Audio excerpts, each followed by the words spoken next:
Hey everyone, welcome to this episode of Moonbats. We're going to try to get the motor running on this barn find truck that I've got.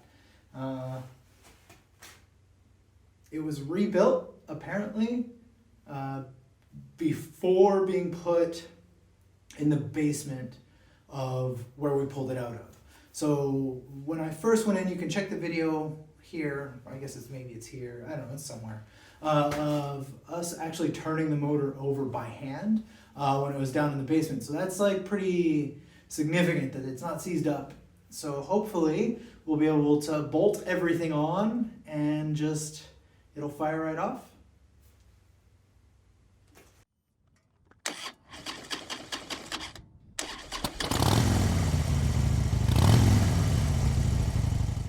I'm going to bring you over here to the bench for a second just to kind of like show you what I have to do. So that's the flywheel. And that bolts to the back of the motor, and all those little teeth there is where the starter engages and actually turns the motor over. So I have to mount that in order to get this thing started because I'm not going to be turning this over by hand. That is the original oil filter. This is the actual filter. That's the canister that holds the filter. I bought a new one of these. It's coming in. I have to actually pick it up from the parts store right now. But if you look inside of here, I don't know if we'll be able to see this or not. Let's see. It has probably the world's oldest oil in the bottom of it. So I have to clean this out before I can mount this up. That's the oil lines. So this is what's on the bench, and this is a coil bracket, which I've got in a box over here waiting to get tossed on. So I'm trying to like lay everything out here, just so I can be ready to do this. This is the starter plate. So that was missing when I got it. So I actually had to find that before. And that goes between the motor itself and this is the beginning of the bell housing here. And then the starter mounts to that and fits in there, and that's what actually like makes it work. I had 3 carbs with this truck, and so I used it to rebuild one. And this is the rebuilt carb. This is the original fuel pump that was in the box. I'm gonna clean the glass out, but I'm gonna try to run it and see if it leaks right here, and if I need to rebuild it or if I need to buy another one. But everything, this is like the mechanism that moves, and that should be okay. That's a little gasket for it right there. This is something else that was missing for the truck. It's the oil pressure sending unit. So I needed this to start the truck because I only want to try to start it once I've got oil pressure. So that's a little bit of the stuff that's kind of floating around the shop. Now I'm going to bring you over to the motor itself so I can kind of show you what's going on here. So if you're not familiar with flathead motors, which I am not and I was not, I'm going to kind of go through some of the things so you can know what's what. So this is the fan. I have another fan actually because this pulley is like not in good shape. It's pretty loose. But I have one that's in good shape that I'm going to replace this whole section, and it has a fan on it already. This is the water pump. So there's 2 of those on these motors, and the water comes out the top up here. It circulates out the top up here and into the bottom down here. So you need a belt, and this gap right here is a generator, which I actually took to a transmission shop to have rebuilt. To convert this to 12 volt because it's originally a 6 volt system. So a belt goes around here up to the generator to the other water pump and then down to the crank. So that's one belt, and it rides right in here. And then this second belt, it powers the fan. So you've got 2 belts on this system, one that goes big and one that goes small, and I have those sitting out. So here is the distributor. I just placed it in here, but I'm going to show you or walk you through how we actually set that up properly because I have not set it up right. You have to set it up on the first cylinder compression stroke. This is going to probably be like a really technical video, I guess, but just to kind of like show you where things are at. I placed it in there so I wouldn't lose it. This is a vacuum advance. I'm hoping it works. If it doesn't work, then, you know, we get another one. But for right now, that won't matter for starting the motor if this doesn't work. That just helps when you get up to idle. It helps to make it so that it works a little bit better. So there's a few things we're going to do, and that's really like what it comes down to. I do want to connect the radiator, which usually sits right here on a bracket. So that way at least I've got water flowing through the motor when I try to run it. So this is kind of all the big stuff, all the big details. The carb mounts here, fuel pump mounts here. These little guys, this little thing right here, and this one, this connects to this, and then one of these goes out, and that is actually the temperature sending unit as well for the motor. So those are pretty important too, because I don't want it to overheat. I'm going to connect the gauge to just basically start it, but I'm not going to let the motor run long enough because I don't have exhaust connected. Like, it's just sitting here. I don't even know if there's gaskets in here. I don't know yet. So this is all stuff I have to do. First thing I want to do is I want to just connect everything on the motor up here on the top, and then I have to remove the transmission entirely, so that way I can connect the flywheel that I showed you earlier with the crank bolts, the clutch. Everything needs to be mounted in there for it to actually turn over. And I don't want to take this apart multiple times. So we're going to try to do it in one shot. I'm hoping this transmission doesn't leak or anything is really bad on it. If I have to rebuild it at the end of the year, then we'll get there. But I just want the truck to run before I start digging into anything. I did spend a couple hours scraping mud and caked on dust out of here just so I could at the very least see the bolt heads that I need to work with. So that's the start. Let's start mounting stuff. I'm going to start with fuel pump because it's right here. And so this has a little lever right here that goes up and down, which pumps this guy. And that's all it takes for the fuel pump. There's a little fuel gauge right here. And so what we're going to do is we're going to put a gasket on this, slide this guy in, and then bolt it down. And so I can clean this glass after it's mounted. That's not a big deal. Part of the reason I also want to let this guy run is because I want to see it run before I put the cab on, just in case, I don't know, just in case anything's got to be pulled, anything's really like glaringly wrong, I'll see it. Like, I don't want to have this cab on, which is right behind me, and then all of a sudden find out I got to pull the motor or pull the transmission again, and it's just, I don't really want to deal with that. I know you can pull the transmission on these guys without having to take the cab off or without having to pull the whole motor, which is pretty cool. It comes right out of the floor, and I'll show you that. Actually, the plate for that is over there, but it's a tight fit. I want to avoid headaches as much as possible. All right. What we're gonna do now is we're gonna put the carb. There's already a gasket on here that I put on here off camera. So there's a gasket. And again, this is a carb I rebuilt. I haven't tested it. I haven't tuned it. I haven't done really anything. So, you know, we'll see what comes of this. This has 3 bolts that hold it down. It's just 3 nuts that hold it down from bolts that are coming out of the intake right here. They're just studs, so hopefully that'll work. So the oil pressure sending unit, it goes back here. It's kind of a weird spot. On the newer, this is apparently from like 56, they moved this oil pressure unit up to the top. So that way, when the motor's hot, you're not reaching back here trying to get to this. But in theory, you should only have to do this one time. Fuel pump. Fuel pump, done. Let's hook up the carb. Let's hook up oil pressure sending unit. All right, so the next step, I think, is going to be removing all these bolts and sliding the transmission back and out. I've heard this thing isn't that heavy, So we're gonna see. I jacked it up a little bit, so at least it's past these bolts that are here on the transmission mount, so I don't have to fight that. And I'm gonna bring you underneath here.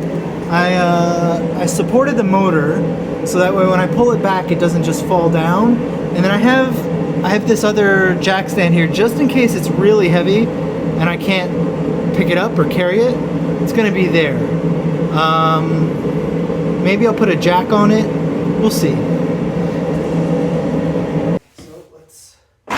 Well, that was significantly easier than I thought it was gonna be. All right, I got that off. Now, let's see how heavy this guy is. Oh, that's not too bad at all. Woo! All right. Put the hands down. All right. Look at all that. Woo! All right, I'll bring you in here. Let's look at what's going on. Here's the transmission. Out. I'm very excited that that weight is lighter than I thought it was going to be. And so here's the back of the motor.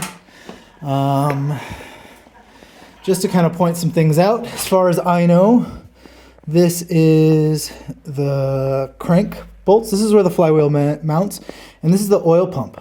You can see there's some ice on here. This motor is just very cold right now, which is going to make it difficult to start later on, but hopefully it won't be too bad. But the oil pump's here, so this is where you can see here the oil line comes in. This is all where it all connects. I have to assume that they connected this. All right, so we're gonna move to the front of the motor right now. And I'm gonna try my best to set up the distributor. I've never done this before. I read a bit about it. So I'm gonna show you what I'm doing, and hopefully it's right. We'll really only know once we start the motor if I did it right. If not, then we'll start all over again with all of that. But for now, we'll just try to set up the distributor. And you have to set it up on the number 1 cylinder. Cylinders are 1, 2, 3, 4 to the back, and then 5, 6, 7, 8. And what you want to do is you want to rotate the motor using this crank bolt here. And I use just a regular ratchet. I took my all my spark plugs out so I could turn the motor easier, just to make my life easier. And so each motor has this little pin on it right here.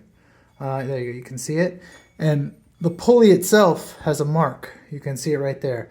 And so what you want to do is you turn the motor over until this pin and this mark line up when number 1 cylinder is on a compression stroke. So that means when it's going up and it's pushing air out. So the way you do that is you use one hand to turn it. Obviously, this is why I've already got it in this position, but I put my thumb over the spark plug hole and then use the other hand to turn the crank over.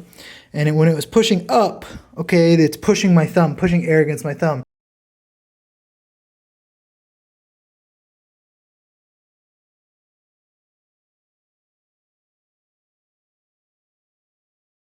Well, it was bound to happen eventually.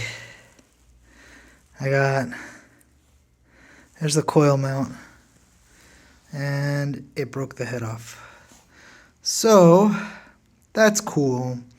I wasn't putting too much pressure on, so hopefully it'll be fairly easy to drill this guy out.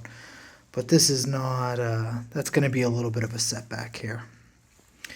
Wah, wah. But in the meantime, I've been posting about this build on the Jalopy Journal forums or whatever it is, I think.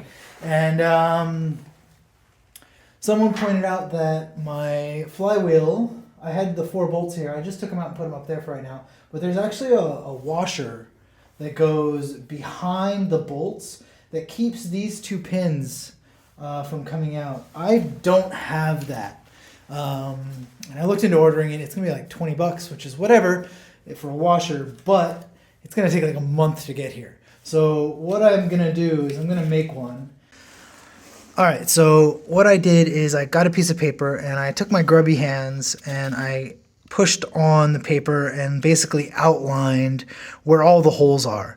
And so what I want to do is I want to leave these 4 bolt holes open, and then the washer will cover these 2 dowel locating pins here.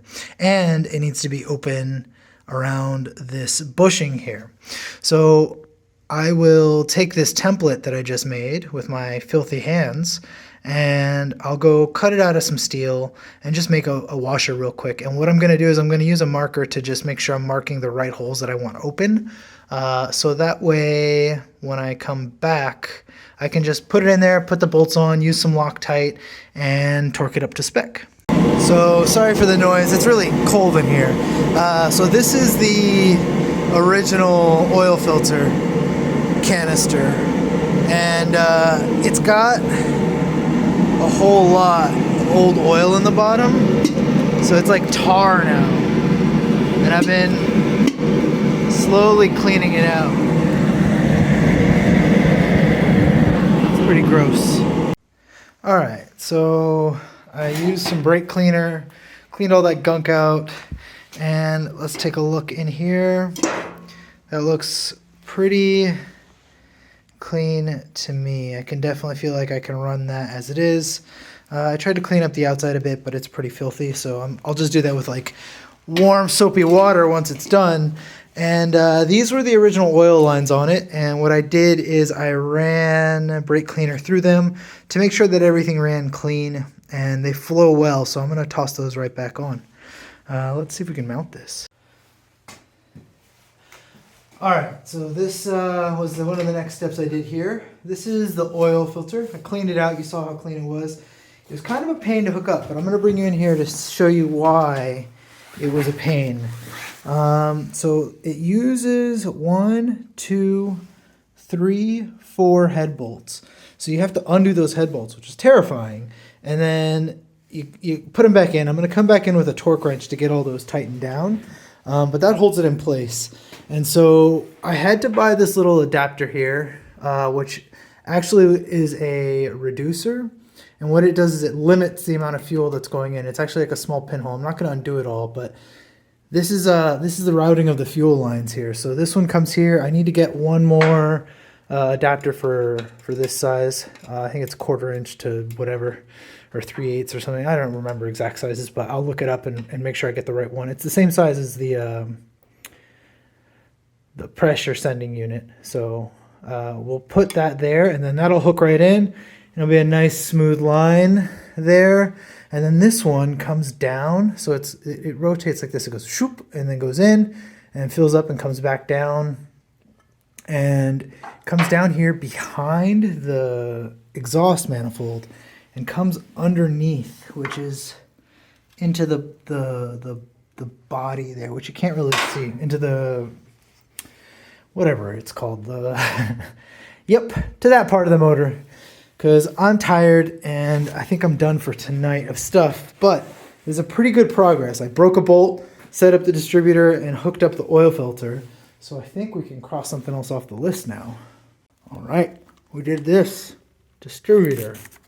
Cylinder 1.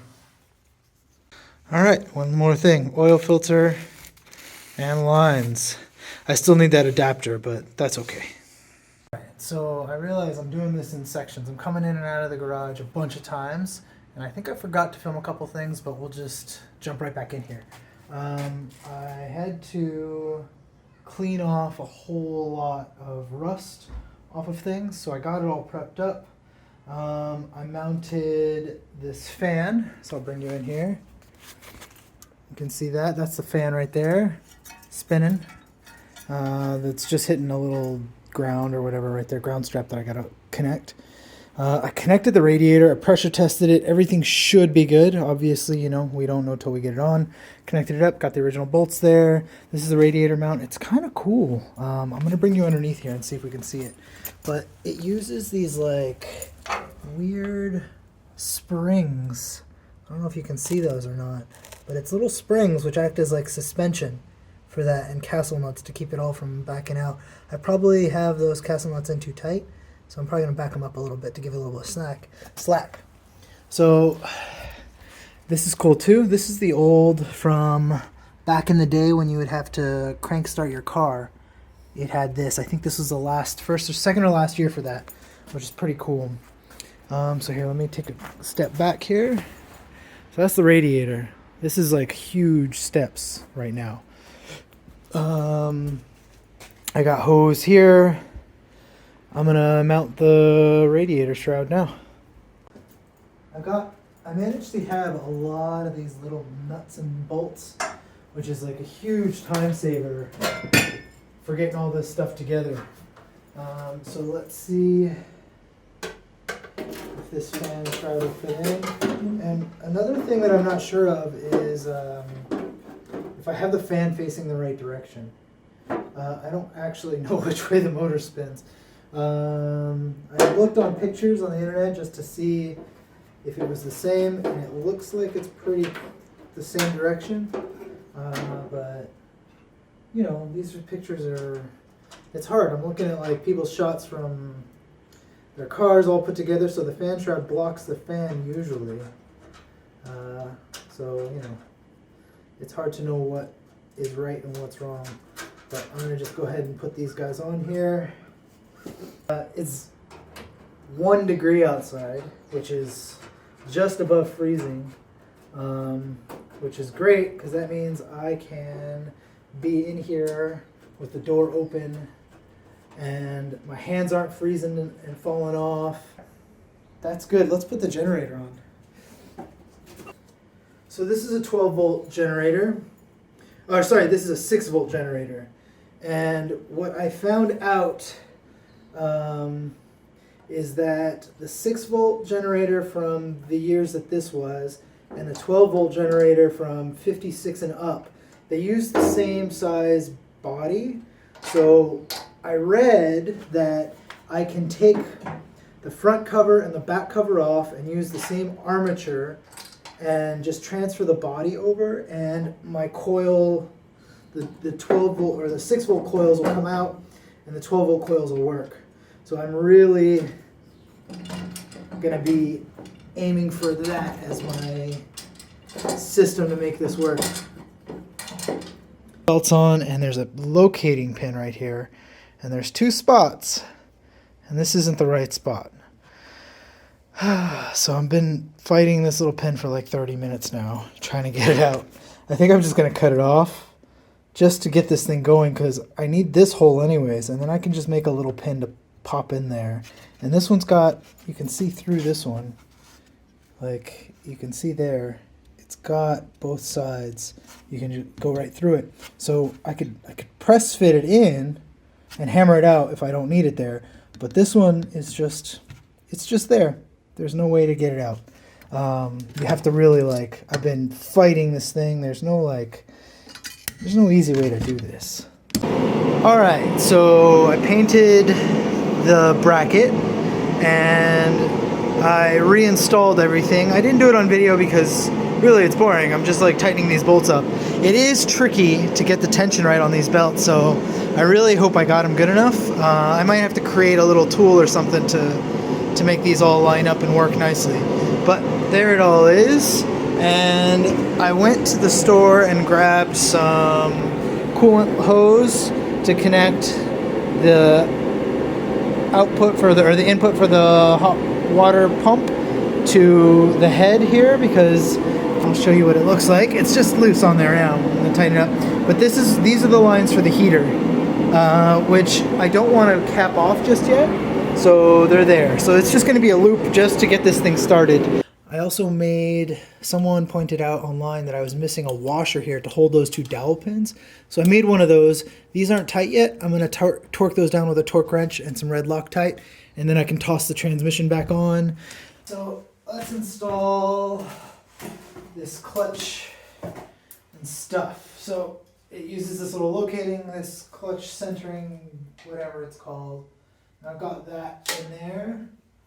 Just gonna put that there. And then we put this guy on, which is the pressure plate. And I try to clean all the rust and stuff out of here. But we're gonna try to get this thing in here in a way that makes sense. These things use a special bolt, which is kind of annoying, to be honest, to get. So just keep that in mind if you're rebuilding one of these motors, that you got to use the right bolts. So these like AA or ARP, not AARP, ARP is like the retirement community thing. They're like, they've got a special shoulder on them, so they don't like, I don't know, they're different, that's all.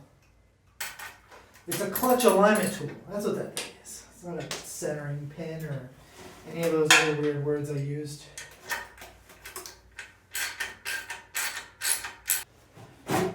Alright, so the next big thing to do is install the transmission again.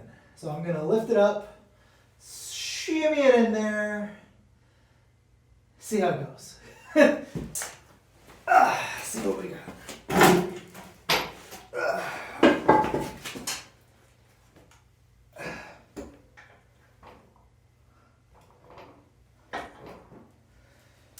Okay. How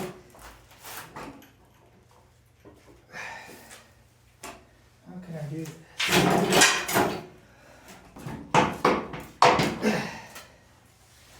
Alright, what's going on? You slide right in, that's your job.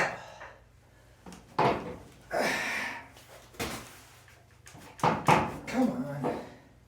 Alright, so I had a couple hiccups there. I didn't film it because I needed the flashlight on the camera.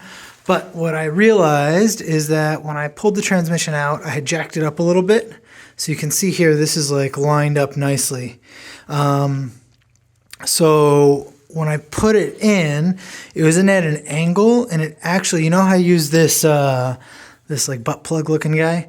I ended up shifting the clutch plate.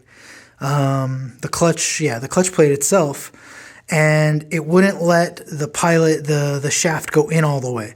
So I loosened that all back up, the pressure plate, realigned it, centered it, pushed it in, and it just slid right in. So there's newbie mistakes for the day. I don't know. That's just what happened. All right, so I'm going to bring you in here. What I just did is I mounted the starter. It mounts with these 2 bolts right into this starter plate here. And then the starter plate is held in by 6 bolts around the outside here with a nut and a bolt. And then there are 2 down here on the bottom that bolt right into the whole motor itself. So that is that. I'm going to go grab some bolts because I don't have any nuts and bolts for this. But this was the last, almost the last thing. Before I can start trying to turn the motor over, I got to connect the water lines next to the coolant lines. And then we can fill it with coolant. Yes. Alright, so I'm going to show you a little trick that I learned about cutting radiator hoses. You should have one of those like squeezy things that like clamps down a hose cutter. I had the old one, so I knew how long to make them. So I'm copying them, but I don't have, I don't have a proper tools here. So I just have my pocket knife, and what I learned is that, whoops, probably even that's just too much.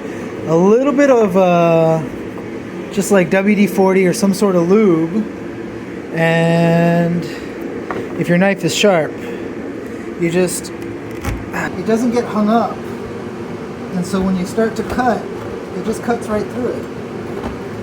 Alright, so a little while ago I was talking about how these coolant hoses and radiator hoses are pretty cool on this.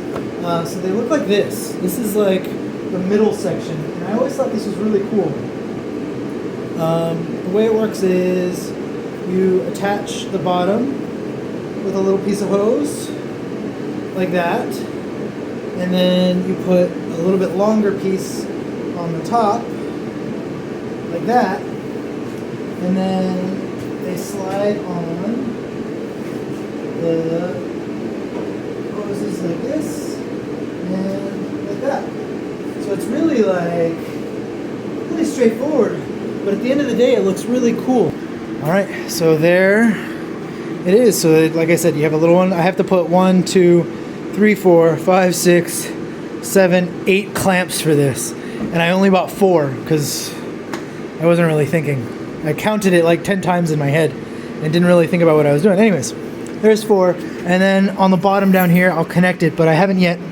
I'm going to do that next. Just going to cut a length of hose that fits that whole distance right there. Then clamp it on. Alright, so I got a little bottle of gas. I've got this all set up. I'll go through the wiring in a minute, but I'm too excited. So I'm going to dump some gas in. And let's see if this starts off. Please, please, please.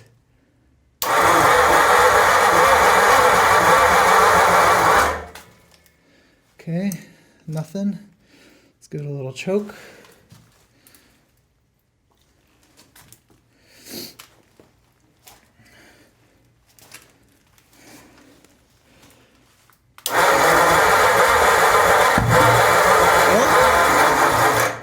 Got a little firing out of the backfire.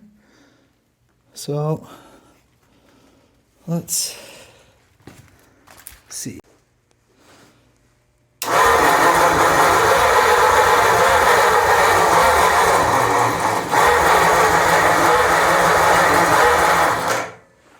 Nothing yet. All right, so I'm back in the shop after a unsuccessful attempt. I went home and looked up a bunch of stuff. And it turns out that I looked online and found an image for the rotation of the distributor and where each cylinder is on the distributor itself. And that image was actually 180 degrees. So what I'm going to do is I'm going to pull the distributor again, pull all the plug wires out, reset on the right cylinder number 1. Because I need to pull the distributor up, turn it around, and then start all over again. So this is good. My oil pressure is up, which is great, but no firing yet. I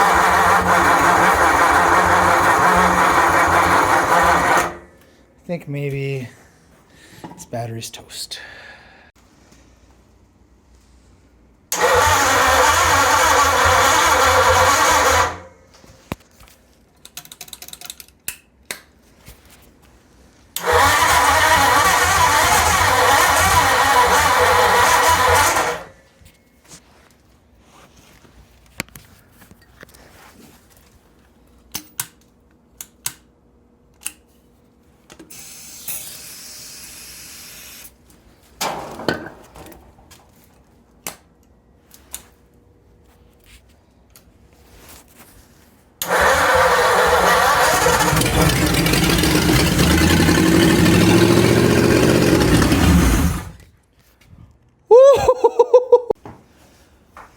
Alright, so the last little section of video there, I actually left the garage with the battery on the charger and walked about 10 minutes towards my house and then realized I left the GoPro here, so I walked back and I was like, oh, you know what, I'll hook the battery up, maybe I'll get a couple turns out of it and just like see if it'll work.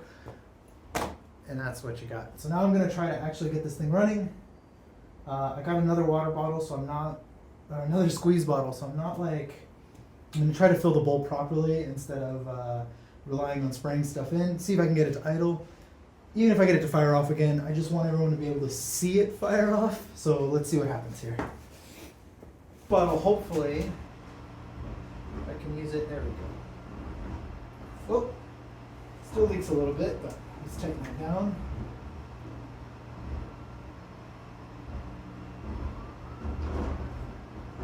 So I'm filling up the bowl. This is where fuel would come into the carb anyway. So I'm hoping that I have this set up right and it can just idle. But I gotta fill up the bowl to do that. I also want to see if it leaks anywhere because I was pouring gas all over this thing and there was just gas everywhere. So, you know, safety first, right? I think this is probably pretty good. I'm gonna give it a little more squirts here. There we go. Now it's starting, you can see it's starting to come out a bit.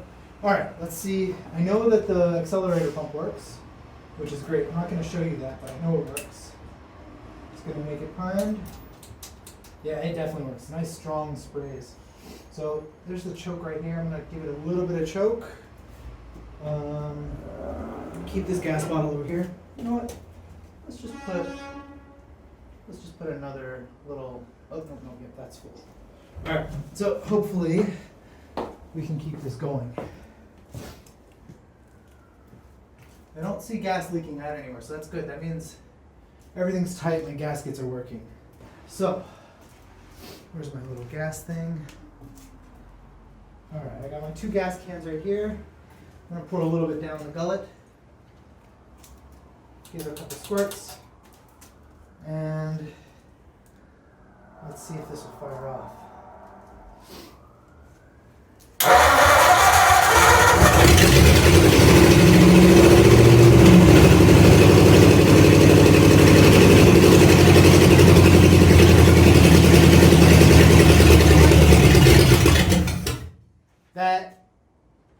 Oh my God, I'm so friggin' stoked.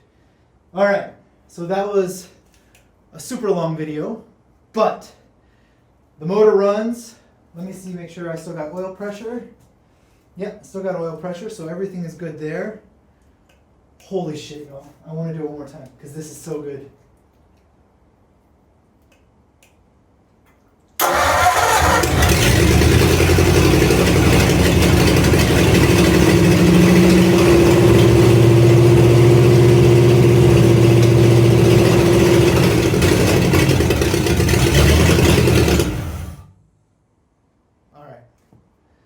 Like and subscribe. There's going to be more motorcycle content coming up. Oh man, this is awesome.